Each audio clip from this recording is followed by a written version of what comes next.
Star Wars 7x7 episode 2019, and this is it.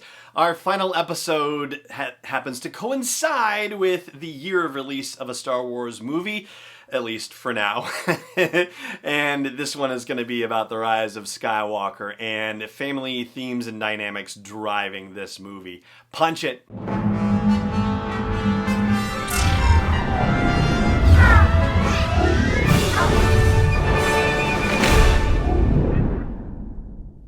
Hey Rebel Rouser, I'm Alan Voivod and this is Star Wars 7x7. Thank you so much for joining me for this episode. So here we are with the Rise of Skywalker, and boy oh boy, as opposed to the last couple of movies we've talked about where family dynamics doesn't seem to drive the plot details of what's happening, man, this one is pretty much all driven by family stuff. First of all, let's talk about Emperor Palpatine luring Kylo Ren to Exegol. And I know, yeah, it looks different on screen, but you cannot convince me that in the galaxy far, far away that Emperor Palpatine didn't know exactly what he was doing, and that if he didn't want Kylo Ren to know about him, Kylo Ren would not know about him until Palpatine was ready for his presence to be known, right? I mean, the dead speak. So yeah, there you go. It's absolutely engineered by him. And he takes this opportunity to tell Kylo Ren that Rey is not who she seems. So it does raise the question, I suppose, of how that interaction between Kylo Ren and Rey happened on the Supremacy in The Last Jedi, where, you know, he said to her, you know what the truth is, just go ahead, say it. Like, did Kylo Ren actually know, or was he in her head somehow? Maybe it was one of those situations where, as a young girl, Rey didn't know, just thought that her parents were junk traders on Jakku because, you know, that's all a 5-year-old girl knew before her parents were gone in some fashion, or that her parents' ship was gone in some fashion. And Kylo Ren only knew this because of the, you know, mind connection that he had with her, which was enabled by Snoke, but also part of his mind invasion that happened in The Force Awakens too. So he gets the truth about Rey's parental situation at that moment, which is, again, when Palpatine wants him to know it. But like any good Sith apprentice, and yes, I know Kylo Ren is not a Sith, but, you know, he's acting like one in a way. He has other plans in mind, and he's going to find a way to overthrow this other Sith guy. And so he gets his mind connection with Rey on again and tells her that the next time he offers his hand to her, that she darn well better take it. So instead of delivering Rey to Palpatine or killing her, as Palpatine wants him to do, he wants to ally with her, but ally with her on the dark side of the Force, and ultimately overthrow Palpatine. Very Sith way of approaching things. And of course, that effort does not work. In fact, Rey essentially kills Kylo Ren and then saves him, demonstrating that she is the stronger of the two in the Force. Emperor Palpatine is all about that strength. So when Rey arrives, it's like, hey Rey, glad you're here. It's like Kylo Ren had nothing to do with this whole situation. Again, that's Palpatine's deal. And Palpatine has certainly learned something in the intervening decades, because instead of encouraging initially for his acolytes to strike him down, he's like, I got tons of power for you. Like, you can do it this way. And he offers to Rey the chance to be the Sith Empress, which of course she's not going to have any part of. So instead he's like, all right, fine, kill me instead.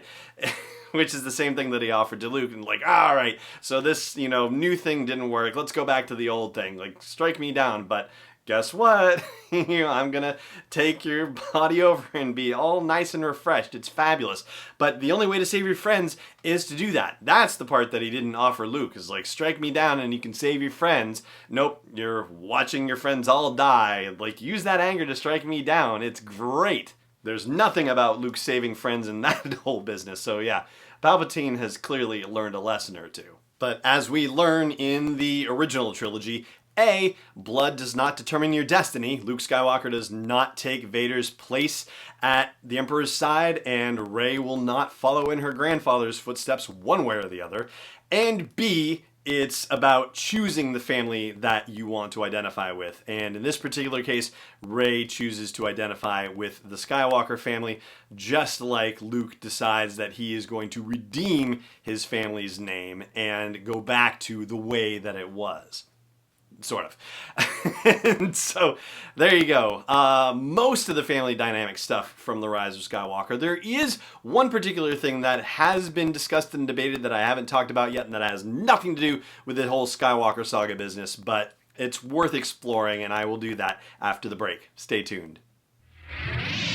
Hey Rebel Rouser, I've made some changes to the asteroid belt level at patreon.com/SW7X7, and they are all with sponsors in mind. So if you want to get the word out about your business, your product, your service to a dedicated Star Wars audience, then please check out patreon.com/SW7X7 and look for the asteroid belt level for details. Again, that's patreon.com/SW7X7.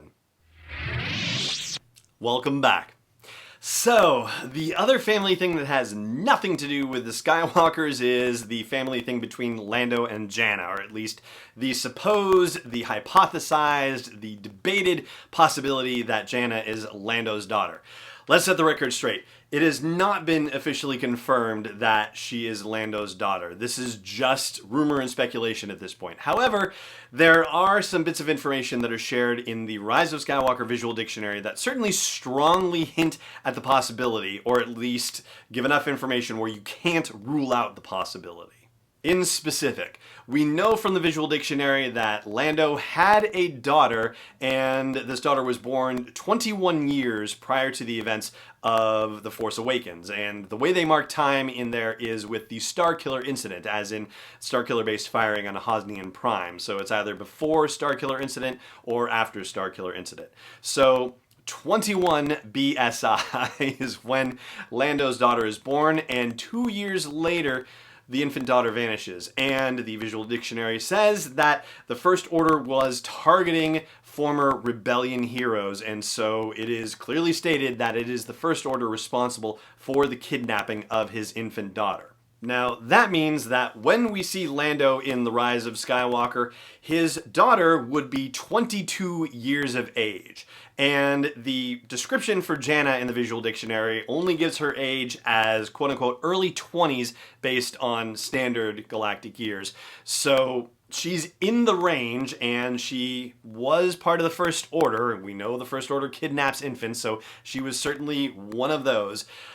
And that's as far as you get. So there is enough building block information to suggest that, yeah, she certainly could be, but nothing has been officially confirmed as of yet. And there you go.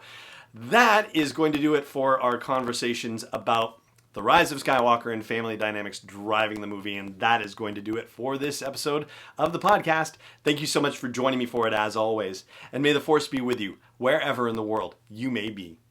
Star Wars 7x7 is not endorsed or sponsored yet by Lucasfilm Limited, Disney, or 20th Century Fox, and is intended for entertainment and information purposes only. Star Wars, the Star Wars logo, all names and pictures of Star Wars characters, vehicles, and any other Star Wars-related items are registered trademarks and/or copyrights of Lucasfilm Limited or their respective trademark and copyright holders. May the Force be with them. All original content is copyright 2020 by Star Wars 7x7. We hope you love it.